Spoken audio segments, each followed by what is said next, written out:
late afternoon sun cast long shadows across the deserted parking lot as I finished loading groceries into my car. My fingers brushed against a forgotten candy bar tucked in the back, a small comfort after a stressful week. It was then I noticed him, a gaunt man leaning against a faded red pickup truck a few rows down. His eyes, unnaturally bright even in the dimming light, locked onto mine. A shiver ran down my spine, not entirely from the cool air. He pushed off the truck and started walking towards me, a forced smile stretching across his face.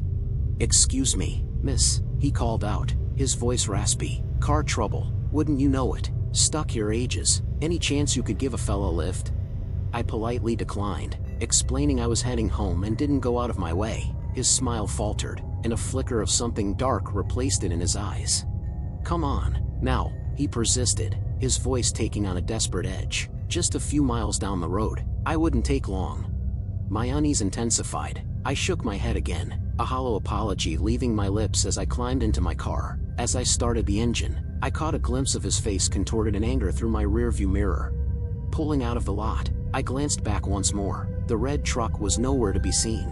Relief washed over me, momentarily dissolving the unsettling encounter. But then, on the highway, I noticed a flicker of red taillights in the distance. It couldn't be. I tried to push the thought away, focusing on the calming oldies station playing on the radio, but the uneasiness persisted. Every few minutes, I'd steal a glance at the rearview mirror, and sure enough, the red truck was there, maintaining a steady distance behind me. The radio abruptly sputtered and died, replaced by an unnerving silence. My heart hammered in my chest as the only sound was the steady hum of my engine and the ever-present red glow in the mirror. Panic clawed its way up my throat. I needed to get somewhere safe. Spotting a blue light flickering in the distance, hope surged through me. It was an exit ramp leading to a brightly lit gas station, and beyond it, the familiar silhouette of a police station. Praying the truck wouldn't anticipate my move, I took the exit with a squeal of tires. I pulled into the gas station, momentarily considering seeking help inside, but the urgency of reaching the police station propelled me forward.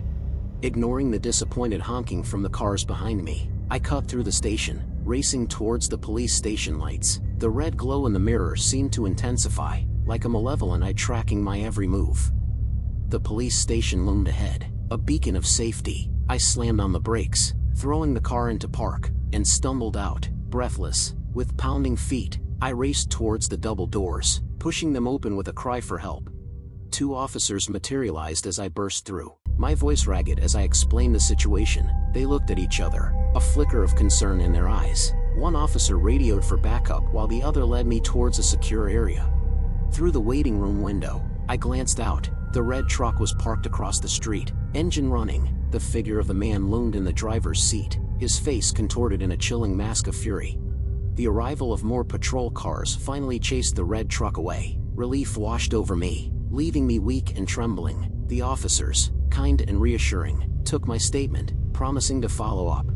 As I sat in the waiting room, waiting for my ride home, the image of the man's twisted face replayed in my mind. The memory of that unnerving silence, the menacing red glow in the mirror, would forever be etched in my memory. The world had turned sinister for a brief but terrifying time, and the echo of that fear lingered long after the danger had passed.